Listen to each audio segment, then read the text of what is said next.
কেন হাদিকে খুন করা হলো? হাদি তো মানে একটা খুব মৃত্যুর আগের দিন পর্যন্ত একটা খুব সাদা মাটা একটা মানুষ, যে ইনসাফের কথা বলছে, যে নতুন বাংলাদেশের চিন্তার কথা বলছে। হাদি কি এমন কথা বলেছে যে হাদিকে মেরে ফেলতে হবে? এবং তাকে যারা মেরেছে তারা কারা? একদম প্রফেশনাল কিলার, পয়সার বিনিময়ে তাকে হত্যা করেছে। কিন্তু এই যে পয়সাটা দেওয়া হয়েছে এবং হাদিকে স্তব্ধ করে দেওয়ার পেছনে যেই থট, যেই চিন্তা, যেই ষড়যন্ত্র, আপনারা জানলে অবাক হবেন। সেই ষড়যন্ত্র তৈরি হয়েছিল 1905 সালে বঙ্গভঙ্গের কালে। ওসমান হাদির মৃত্যুর পর আমি যে কি পরিমাণে চেষ্টা চালিয়ে যাচ্ছি ওসমান হাদিকে নিয়ে কিছু একটা লেখা, স্পেশালি একটা গান লেখার। গানের সুরটাও মাথার মধ্যে আছে, কম্পোজিশনটাও তৈরি হয়ে গেছে, কিন্তু গানটি আমি লিখতে পারছি না। এত এত শব্দ হাতড়িয়ে বেড়াচ্ছি।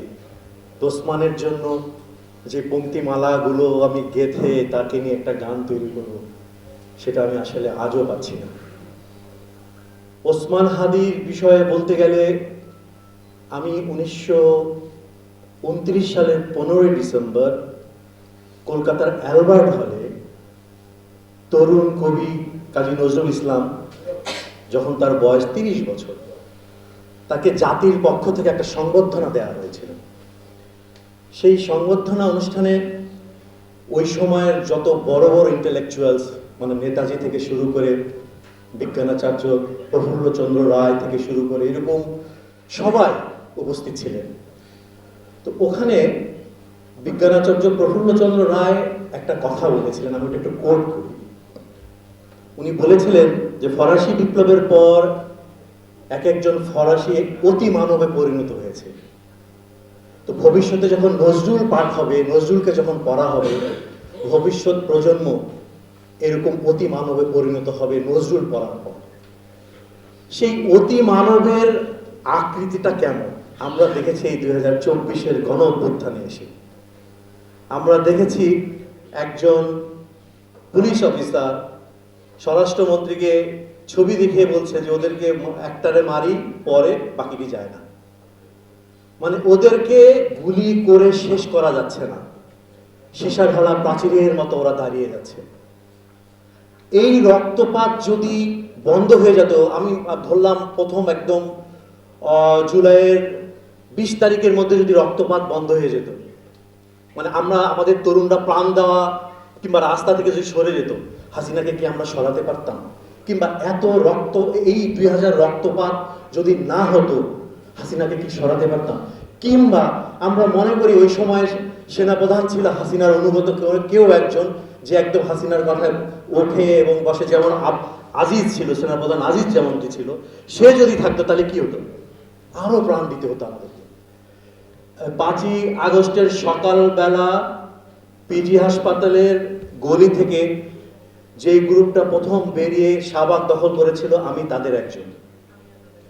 সেদিন যদি শাহবাগের ওই মোড়ে আর্মি না থেকে যদি পুলিশ থাকতো, তাহলে আজকে আমি এখানে দাঁড়িয়ে আপনাদের সামনে বক্তৃতা দিতে পারতাম না। কারণ ঠিক ওই সময় চাংখার বলে ম্যাসাকার হচ্ছে, যে ম্যাসাকারে প্রাণ গেছে।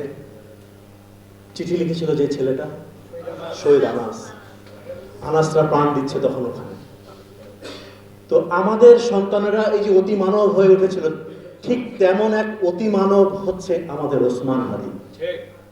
সেই অতি মানবের জন্য আমি আজকে গর্ব করে এখানে বলতে পারি যে হাদির জন্য কবিতার প্রথম মঞ্চটা করে দিয়েছিল নজরুল ইনস্টিটিউট। আপনারা হাদির যেই আবৃত্তি শোনেন, তার দুই হাত প্রসারিত করে ঝাঁকড়া চুল দুলিয়ে দুলিয়ে বিদ্রোহী কবির যে আবৃত্তিটা আপনারা শোনেন, সেটা প্রথম নজরুল ইনস্টিটিউটের মঞ্চেই হাদি আবৃত্তি করেছিল। সেদিন হাদির আবৃত্তি দেখে আমার কাছে মনে হয়েছিল, কবি নজরুল বিদ্রোহী কবিতা লিখেছেন, কিন্তু এই কবিতার যদি একটা মানবীয় অবয়ব হয়, সেই অবয়বটা হচ্ছে ওসমান হাদি। আল্লাহর কি অশেষ মেহেরবানি যে তার সেই প্রিয় কবির কবরের পাশেই তিনি শায়িত হতে পেরেছেন। হাদির মৃত্যু নিয়ে আমি শুধু এইটুকু বলতে চাই যে হাদিকে যে মানুষটি খুন করেছে, যাদের কথা আমরা জানতে পারছি, তার কি স্বার্থ আসলে? মানে হাদিকে খুন করে তার কি লাভটা হয়েছে? না সে কোনো আদর্শিক কেউ, না মানে হাদির সাথে তার কোনো বন্ধুত্বের সম্পর্ক বা তার কোনো লেনদেনের সম্পর্ক ছিল। কেন হাদিকে খুন করা হলো? হাদি তো মানে একটা খুব মৃত্যুর আগের দিন পর্যন্ত একটা খুব সাদা মাটা একটা মানুষ, যে ইনসাফের কথা বলছে, যে নতুন বাংলাদেশের চিন্তার কথা বলছে। হাদি কি এমন কথা বলেছে যে হাদিকে মেরে ফেলতে হবে? এবং তাকে যারা মেরেছে তারা কারা? একদম প্রফেশনাল কিলার, পয়সার বিনিময়ে তাকে হত্যা করেছে। কিন্তু এই যে পয়সাটা দেওয়া হয়েছে এবং হাদিকে স্তব্ধ করে দেওয়ার পেছনে যেই থট, যেই চিন্তা, যেই ষড়যন্ত্র, আপনারা জানলে অবাক হবেন। সেই ষড়যন্ত্র তৈরি হয়েছিল 1905 সালে বঙ্গভঙ্গের কালে, যখন এই জমিদার হিন্দুরা তীব্রভাবে বিরোধিতা করেছিল এই বঙ্গকে মানে ভাগ করার বিষয়ে, এবং তারা এটা রোধ করতে পারে নাই। তাদের সেই যাতনা, বাংলাদেশ নামক একটা স্বাধীন রাষ্ট্র এখানে তৈরি হয়েছে, পাকিস্তান তৈরি হয়েছে, বাংলাদেশ তৈরি হয়েছে, এটা তারা কখনোই ভুলতে পারে নাই। তাই বাঙালি জাতীয়তাবাদের নামে আমাদেরকে অনবরত একটা অপারেশনের মুখোমুখি হতে হয়। আমাদেরকে অপারেশন, আমাদের উপর আগ্রাসন চালিয়ে রাখা হয়, যাতে আমরা কোনোভাবেই আমাদের প্রকৃত পরিচয় নিয়ে না দাঁড়াতে পারি। হাদি আমাদের অনেক বড় উপকার করে দিয়েছে। বাংলাদেশিজম, বাংলাদেশবাদ বা বাংলাদেশি ইজম বলতে যেটা আমরা এতদিন আসলে চিন্তা করতাম, কিংবা বই মানে পত্রে আমরা লেখার চেষ্টা করতাম, বোঝানোর চেষ্টা করতাম যে বাংলাদেশবাদটা কি, হাদি সেটা তার নিজের জীবন দিয়ে আমাদের সামনে উদাহরণ তৈরি করে দিয়েছে। আমরা এখন এদেশবাসী সহজেই বুঝতে পারি যে আমাদের আসলে কি প্রয়োজন, আমাদের দেশটা কিভাবে স্বাধীন হবে, কিসের উপর দাঁড়াতে হবে এই দেশকে। হাদি সেই দিক নির্দেশনা আমাদেরকে দিয়ে গেছে। ওসমান হাদির মৃত্যু নিয়ে তার জানাজার সামনে দাঁড়িয়ে সেদিন তার প্রধান কমরেড জাবের যে কথা বলেছিলেন, জাবের যে স্লোগান দিয়েছিলেন, আমি মনে করি এটাই বাংলাদেশের স্লোগান, এবং আগামী বাংলাদেশের ভবিষ্যৎ গতিপথ হচ্ছে সেই স্লোগানের মধ্যেই লুকিয়ে আছে। দিল্লি না ঢাকা, ঢাকা, আজাদি না গোলাম, আজাদি। একদম স্পষ্ট করে হাদি বলে দিয়েছে। আমাদেরকে অপারেশন করার জন্য আসলে আমেরিকা এখানে সরাসরি আসবে না, আমাদের দেশ আবার পাকিস্তানও হয়ে যাবে না, আমাদের দেশ হিন্দুস্তান হয়ে যাওয়ার সম্ভাবনা আছে। যে কোনো সময়, যে কোনো দিন হিন্দুস্তান হয়ে সম্ভাবনা আছে। আমরা সেই দ্বার প্রান্তে পৌঁছে গিয়েছিলাম। ওসমান হাদিরা, আমাদের জুলাই যোদ্ধারা, আমাদের জুলাই শহীদরা সেখান থেকে আমাদেরকে রক্ষা করেছে। না হলে আজকে এখানে প্রাণ ভরে এইসব কথা বলতে পারতাম না। যাই হোক, ওসমান হাদির ভীষণ প্রিয় কবিতা, আমার সৌভাগ্য যে আমার কোন একটি কবিতা তার প্রিয় কবিতার মানে তার প্রিয় কবিতা হয়েছিল, যার কারণে আমাকে বিভিন্ন মঞ্চে সে আমাকে এটা ডাকতো এই কবিতাটা আবৃত্তি করতে। প্রথম আবৃত্তি করেছিলাম ঠিক 5ই আগস্টের পর আমরা একটা গণসেজদার, ওসমান হাদি একটা গণসেজদার আয়োজন করেছিল শাহবাগে, যে শাহবাগ থেকে ফ্যাসিবাদের উত্থান হয়েছিল। কি আইডিয়া, কি চমৎকার আইডিয়া! সেই শাহবাগের মাটিতে আল্লাহর প্রতি শুকরিয়া জানিয়ে একটা সেজদার আয়োজন করেছিল ওসমান হাদি। সেদিন আমরা সেই শাহবাগে সবাই সেজদা করেছিলাম আল্লাহর প্রতি শুকরিয়া জানিয়ে, এবং আমি বলেছিলাম যে আজকে শাহবাগের মাটি আজকে পবিত্র হলো। তো সেই জায়গায় আমি ওসমান হাদির এই প্রিয় কবিতাটা আবৃত্তি করেছিলাম। কিছুক্ষণ আগে একজন আবৃত্তি করে গেছে খুব চমৎকারভাবে। আপনাদের ধৈর্যচ্যুতি না ঘটে আমি হয়তো পুরো কবিতাটা আবৃত্তি করবো না, আমি কিছুটা আবৃত্তি করি তার স্মরণে, তাকে উৎসর্গ করে।